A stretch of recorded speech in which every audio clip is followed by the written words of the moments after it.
Part two. Okay, so sorry about that. Anyways, so the Savannah, the older daughters, has her suspicions of this family, and the dad, Paul, he's like, well, you know, we have an open door policy.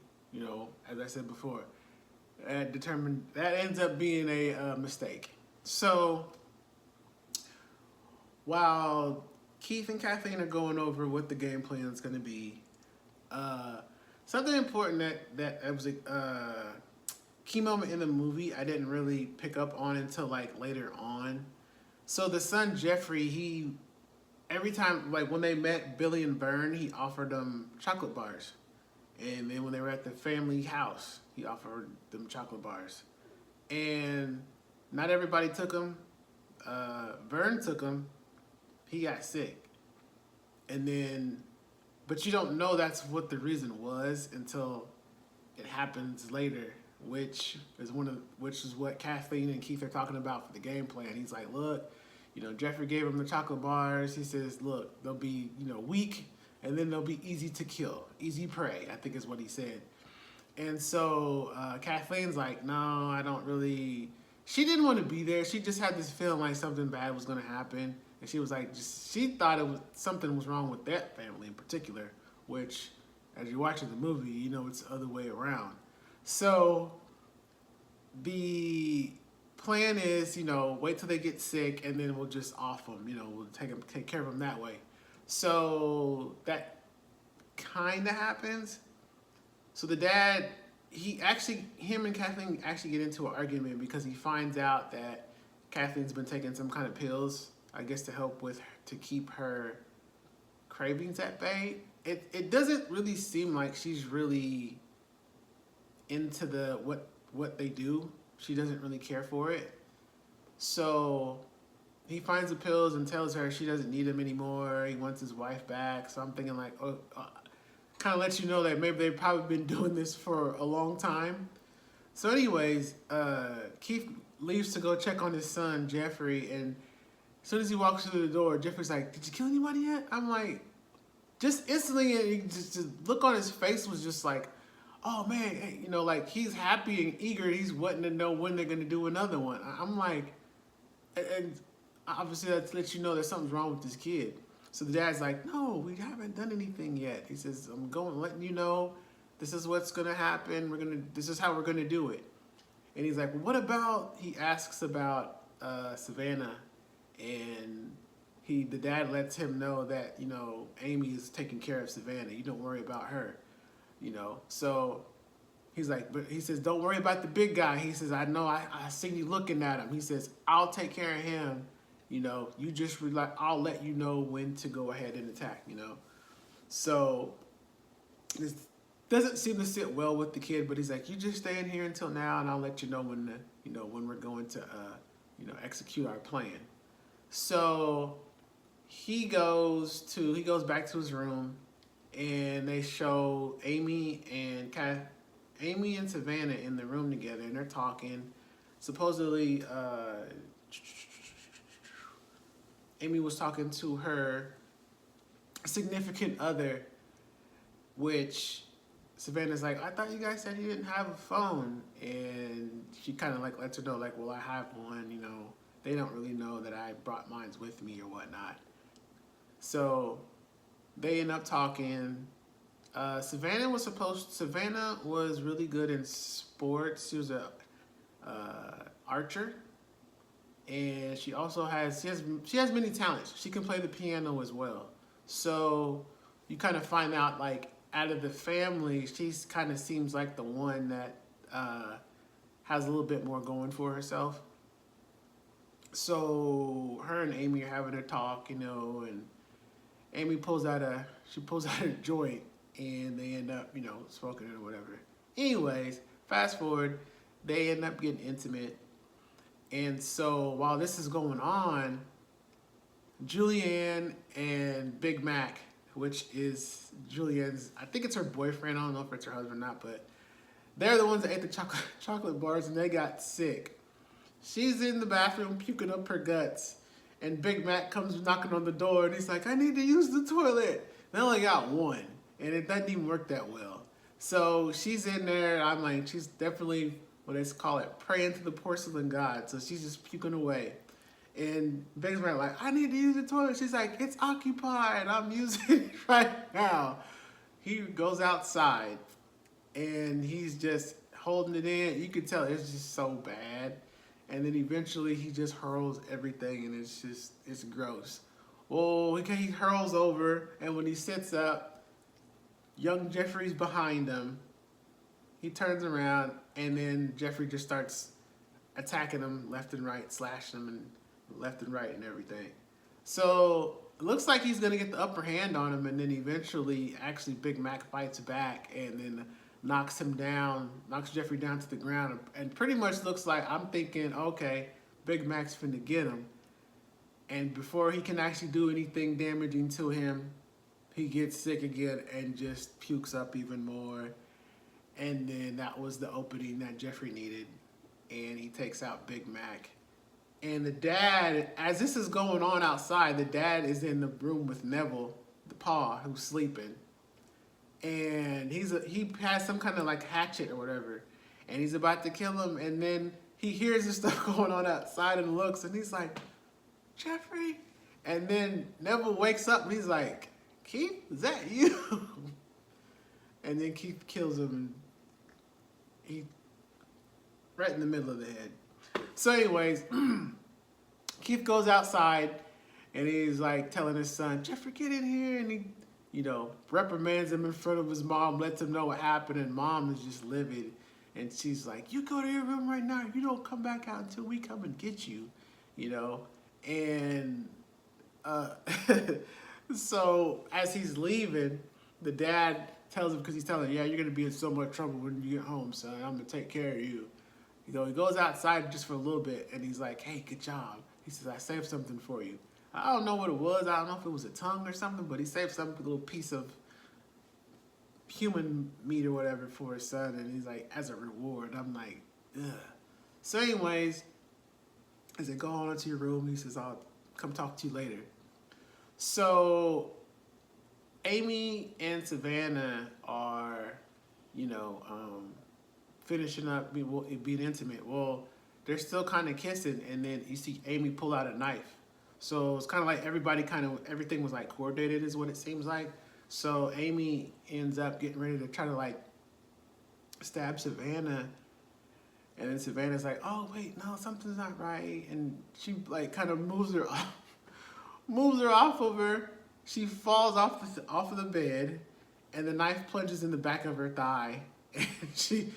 And Savannah doesn't know this at the time until she gets up and she sees the blood on the floor. She's like, oh my God, are you okay? And she's like, oh, it hurts, So she leans down and Amy pulls out the knife and the blood just goes pretty much, he starts coming out even more.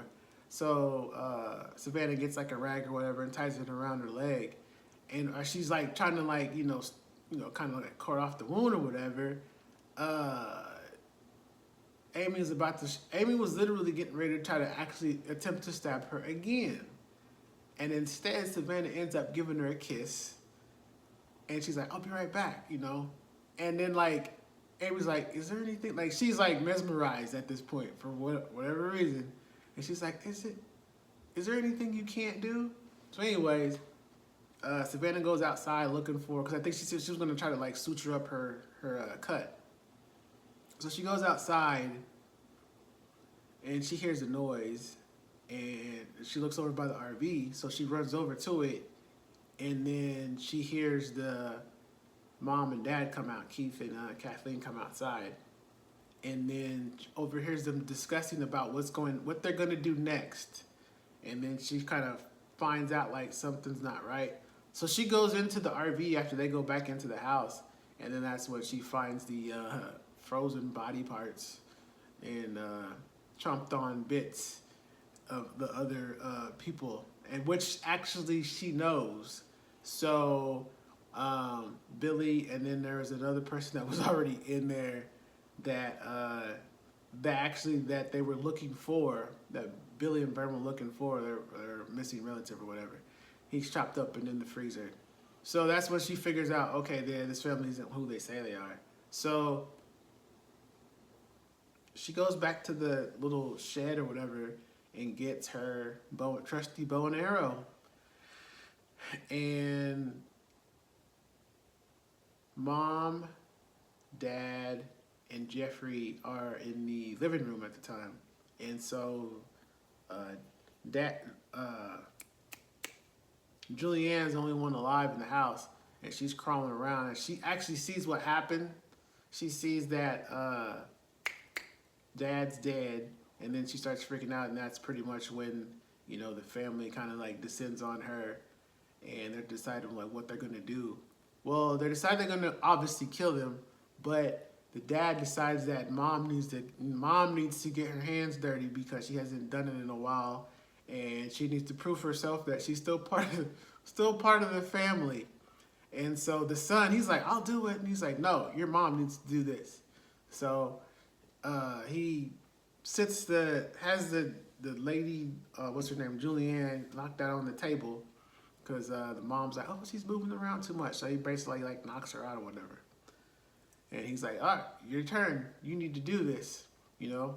So she gets a knife and she's like, all right, fine. I'll do it. And she's about to stab her, and then all of a sudden, she gets shot through the throat. She gets shot through the throat by an arrow. And then there's like this long pause, and everybody's like, what in the world? And then Amy literally just walked into the room when this happened, not a little bit after this happened, and sees. And then, of course, Mom falls to the ground, and she's dead. And then Dad's like, get down, you know. So Mom dies. Amy starts freaking out. She's screaming at the top of her lungs. And the dad and the son, they look on, and they're just like in disbelief. Well, Julianne had fell down on the floor, and she's like crawling, trying to get away. And so they figure out like, okay, well, somebody's outside. And so Amy was like, yeah, it's Savannah. She's like, we need to get her and kill her. We need to kill her, get rid of her now, you know. So they decide to use Julianne as bait and pretty much like kind of like torture her to get Savannah to come out of hiding. It works to a certain degree. She does make it back in the house, but she's able to get Jeffrey and take him hostage. So she brings him into the living room area where Julianne's tied up. And pretty much is like, let her go or I'll kill him. And the dad's like, you let him go or I'll kill your sister. And so they're having this little back and forth exchange. And then Amy's like, no. She's like, Savannah, you need to let him go. Otherwise he will kill her. You know, so of course, you know, she's really close with her sister. So she lets Jeffrey go. Big mistake. And so the dad ties him up. And they're pretty much going to torture them and kill them and then eat them and then burn down the house. That is what the plan is. But the plan doesn't go that well because there's a lot of talking going on. The dad actually cooks up a meal and actually tries to feed it to one of the sisters. And so when they refuse, then he pretty much kind of like, you know, tortures them even more. He cut off the thumb of Julianne, yeah. And then he cut off the thumb, then he ate it right in front of her. I was just like, oh, God. Like, Dad's been doing this for a while, pretty much is what it comes down to. So he's like, all right, you know, you need to, you know, tries to serve the food to him that he cooked up. And Savannah's like, no, I'm not going to do it. And he's like, all right, well, tell you what, since you like to play the piano and, you know, you're an excellent archer, I wonder how many digits you actually need in order to still be able to do that. So he was about to actually cut off her, one of her fingers or whatever. But then out of nowhere, Vern actually comes to the house. He busts through the door and shoots Keith with the shotgun. And I'm like, oh, okay, all right, got it. You know, he shoots him. The girls had been working on their ropes, so they were actually able to get loose. And then you got a 6-way tag match going on. So It's Vernon Keith are fighting, and then it's Jeffrey and Savannah fighting in the kitchen, and then you got Amy and Julianne fighting in the living room. So there's four people in the living room all together, and let's see, yeah, So Jeffrey and Savannah are fighting in the kitchen, and eventually she gets the best of him, kills him, breaks his neck. And then in the living room, I was under the impression Vernon was going to be able to take out Keith because he had the shotgun, but that didn't happen. And I still thought, Vernon was going to get the best of him because he was on top of him, just beating him down. And that didn't happen either because Keith got a hold of a knife and plunged it in the side of his head, and there's Vernon. Vernon's dead. So then Amy and Julianne had been fighting. Julianne was able to knock out Amy, knocked her out. She was unconscious. And so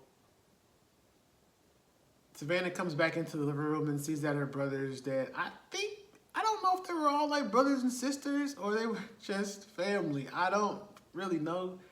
But anyways, she sees that, Vernon is dead. And so she pretty much pummels Keith to death and bashes his brains in. You think that's the end of it. And so at this, also up to this point, Savannah had already called the police, So they may or may not show up. We don't know. So anyways, her and Julianne make it to the kitchen and they're talking, and, Julianne's like, I just want you to really be, go after your dreams, and you really need to go to that college. And I'm thinking like, y'all just got done killing folks and y'all talking about going to college. Like, what? Anyways, so I'm like, okay, what's happening today? So they share a moment. And that moment was all it took because Amy woke up and she stabbed Julianne in the back and killed her. End up killing her. And so another fight ensues, and this time Savannah and Amy are going at it, and they're going back and forth. And eventually Savannah gets the upper hand on her, and Savannah grabs a sledgehammer, and she tells her, run. She's like, because I'm going to kill you slowly. And so Amy's like, oh my gosh. So she's like crawling, and you just see Savannah pick up the sledgehammer, and she's like slowly walking after her. Amy makes it outside, runs down the stairs, and she's screaming, help, help. Here comes Savannah, right behind her, comes down the stairs, pop. She gets shot in the head, and she's dead. And my reaction was just like, are you serious? Are you for real? The stupid deputy, he gets there at the wrong time. He gets there, but he gets there at the wrong time and killed the wrong person. Now, initially, you see somebody getting chased with a weapon or whatever, you're automatically going to be thinking, oh my gosh, they're in danger. And that's exactly what happened. So Savannah dies, and the deputy, he's like, oh my God, are you okay? Has no idea what just transpired, what happened. So anyways, he puts her in his cruiser, he calls it in, and so he's like, yeah, it's really bad down here. I thought this family was really nice, but actually, remember they had some secrets we didn't know about. And so he does kind of like a little perimeter check of the property, and then he hears a noise. And then when he turns back around, Amy's right there, and she kills him, slices him up and kills him. And then they do a cut scene to she's actually in the RV and smoking another one, and then the house is on fire, and she turns on the radio and drives off. And that's the end of the movie. So, needless to say, I was not pleased with how the movie ended. I was so not happy with that. But anyways, if you want to check it out, it's not a bad movie, kind of somewhat, cheesy or whatever. But anyways, what you want to know is would I make it? Would I make it? Let me see.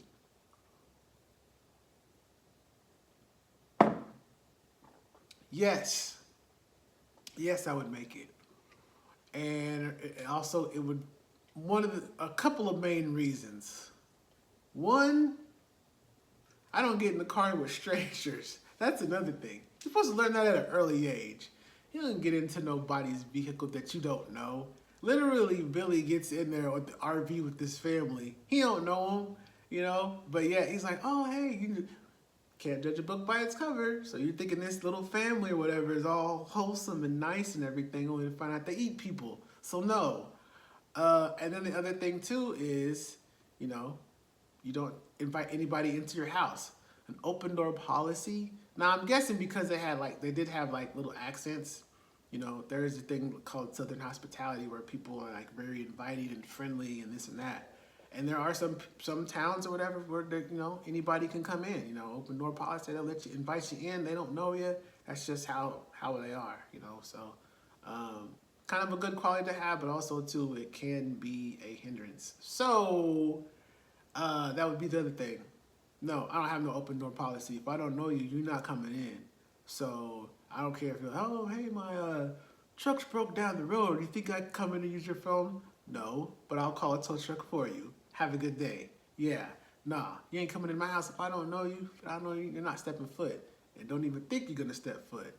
So there's that. So that's how I would have made it because I never would have even gotten... you outnumbered for one, but of course you're thinking oh yeah, this nice little family, they're gonna take me home so I can actually call for a tow truck.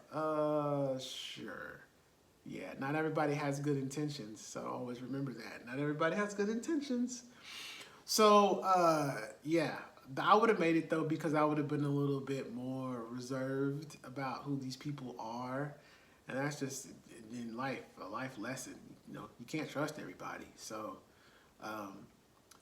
pertaining to, all right, hypothetical. Let's say that I got all the way to, I was one of the sisters and I was tied up. Okay, well, once Vern got there with the shotgun, and this is what I don't understand. You shot him with the shotgun one time. Why didn't you keep shooting him? You had the ultimate weapon. You just could have kept blasting him until you knew he was dead. You seen your sisters or your cousins or whatever tied up. That should tell you everything you need to know.